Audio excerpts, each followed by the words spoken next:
Howdy, anyone. Welcome to IDM Table Talk, the show where I voice my ignorant opinions on TTRPGs into the void of the internet.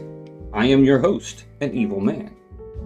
Today, we're going to go over the attribute system of DC20. This is the very first video of the very long series covering all of the rules of DC20 as of at least 0.9.5. We're going to begin with the attributes because it sort of lays the groundwork for understanding everything else in DC20. So, let's jump right into it. The first is just the list of what the attributes are. We have Might, which is sort of a combination of D&D's strength and constitution. And to quote the book, it represents your physical strength, health, and endurance. The second physical attribute is Agility. It represents your avoidance, dexterity, finesse, very similar to Dungeons & Dragons Dexterity, if you're more used to that. Then comes our first mental attribute, which is Charisma, which is similar to D&D's Charisma. It's your charm, your presence, your force of will. Not necessarily how pretty you look, but it probably doesn't hurt to be pretty. Your intelligence is the last stat, and DC20 decided that wisdom was not worth keeping, that it would be better merged into intelligence, and so therefore this stat represents your reasoning, your understanding, and your wisdom. Now, the fact that there are only 4 attributes as opposed to Dungeons & Dragons' 6 attributes was the thing that got me to, prick up my ears when it came to DC20. Due to the fact that he was making something that was, unashamedly, Dungeons & Dragons plus, but the dungeon coach was obviously willing to look at all of the rules and see what needed to be kept and what could probably be cut. And so, I like this spread. I like that it's pretty simple, that it's split. You have your physical, you have your mental, and it just makes sense. I like this. Now, one of the things about DC20 that is a little bit different from Dungeons & Dragons is that the attributes have a set range. Their values are used directly, so there's no weird math to get the modifier like in Dungeons & Dragons. So I think in D&D it's your attribute value minus 10 divided by 2 round down. So yeah, it's weird to get your modifier from the value, but in DC20, these are the same thing. Your modifier and your value are the same thing. Now, the minimum value is -2. You can't get lower than -2, and during character creation, it's in fact sort of the default is -2. Everything is -2. Now, the maximum value is 3 at level 1. But that maximum value increases with level every 5 levels. And this is really important in DC20, the fact that there is a cap here. And that is due to what is called your prime modifier.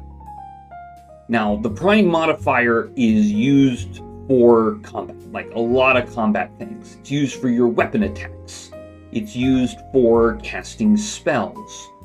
It's used for setting the difficulty check on your abilities. It's used for awareness. So one of the things that the dungeon coach has said he didn't like is the fact that wisdom as a stat felt like something that everybody wanted to have because it was used for perception. And perception is really important all the time. So he decided to move that to the prime modifier. So your ability to spot things that are hidden, your ability to hear things, smell things, all of that is your awareness, and it's tied to your prime modifier. And your prime modifier is just your highest attribute. So if might is your highest attribute, then that's your prime modifier. If intelligence is, that's your prime modifier. And the reason for this design choice was for character flexibility. So when you're creating a character, if you have a wizard and you want to sink all of your points into getting your might to the highest, you can actually do that and you won't suffer in your spellcasting. Now, there may be other reasons why being a might-based wizard might not be the best choice for you, for your particular character, and we'll get into that when we dive into the individual attributes. But it does give you a lot of room to make some very interesting characters. You want an intelligent barbarian who's raging with his intelligence? Yep, you can do that. Now, there is a variant rule where the prime modifier is set to your max attribute limit rather than your highest value. Now, this is something that the dungeon coach doesn't recommend, and frankly, neither do I. Because what this would end up doing is encouraging people to not give themselves a niche in the party. You know, I'm the strong guy, I'm the smart guy, I'm the agile guy. While that can be a little bit constraining, it also kind of helps each person in the party feel unique. If you have the prime modifier just always set to your limit, then a lot of people are just going to make their attributes kind of even. And the next thing is actually we're going to talk about is how you set your attributes. And it just kind of makes it a little boring, in my opinion and the dungeon coach's opinion. So it's a variant rule. It's not a core rule. So then, during character creation, how do you set your points? So all attributes start at -2 for point buy. So everything is -2, you get 12 points to spend, and each point increases an attribute value by 1. And I really like that. I don't like the point buy systems where the higher you go in value, the more points you have to spend to increase it. It just seems kind of redundant and kind of complicated, and I don't like it. So let's lay out these points then. Let's see what we got here. So let's throw 4 points into might. And so those 4 points bring us from a value of -2 to a value of 2. Okay? That's good. Let's throw 3 points into agility. So now we have a value of 1 in agility. Another 3 points into charisma, and that gives us a 1. And then the last 2 points we'll put into intelligence just to remove that negative modifier. And we've spent all of our points. This is our character. And this is why point buy is actually not the recommended option in DC20, especially for new players. And that is because you can end up with a spread that looks, kind of nice and even, but your prime modifier is now 2 instead of 3. And DC20 is balanced around that prime modifier. So leaving character creation with a lower prime modifier than you're, quote, supposed to have is not optimal. So, especially for new players, the actual recommended method for picking your stats is called the standard method. So in the standard method, you assign values of 3, 1, 0, and -2 to your attributes, and then you spend 2 additional points to your values. Okay? So one thing to notice here is that these values have sort of an equivalent point buy. So to get a value from -2 to 3 costs you 5 points. Okay? So from -2 to 1, that's 3 points. Or is that 4 points? 1, 2, 3 points. And then to get to 0 is 2 points, right? So when you add all of these up, plus the 2 additional points you have, that gets you your 12 points from point buy. So the standard method and the point buy method are exactly the same as far as the power of characters, but it guarantees that one of your attributes is going to have that prime modifier value, and that's what's really important. So here we've assigned 3 to might, we'll assign 1 to agility, we'll assign that 0 to charisma, and we'll leave intelligence at -2. But we can spend these 2 points, and we'll assign them to intelligence, and now you can see that we have a similar kind of spread, but we have that all-important prime modifier. So this is the way that the Dungeon Coach recommends character creation. It's straightforward, it's quick, And it makes sure that the game is going to play nicely for you, especially if you're a new player. But there is one more method, and this one is the most complicated method. And that, of course, is rolling. The old roll method. So, in the roll method, you roll 4 6-sided die.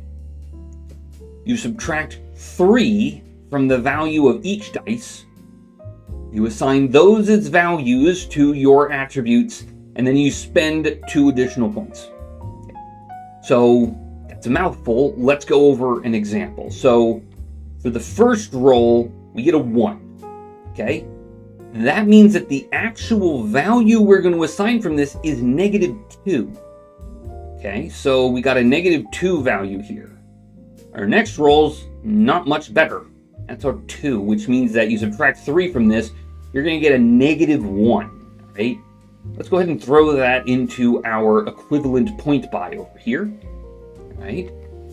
Oh, that's much better. Okay, the third roll, we got a 5. That gives us a 2.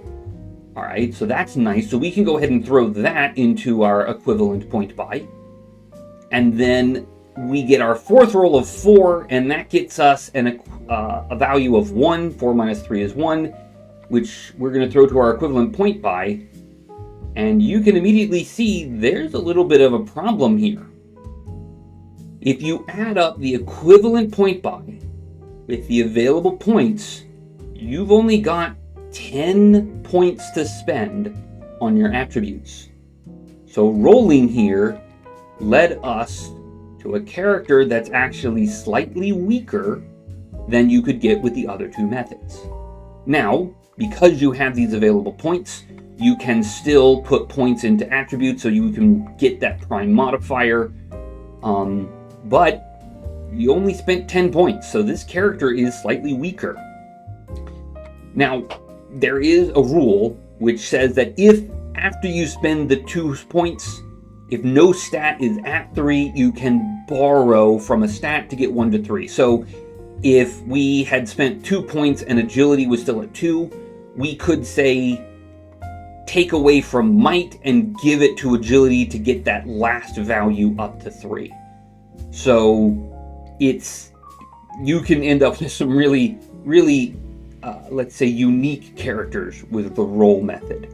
And in fact, this is what the roll method will get you from every possible way of looking at it. So you can see here that when you break it down to the equivalent point buy, 12 is in fact the most likely outcome of rolling 4, subtracting 3, and adding 2.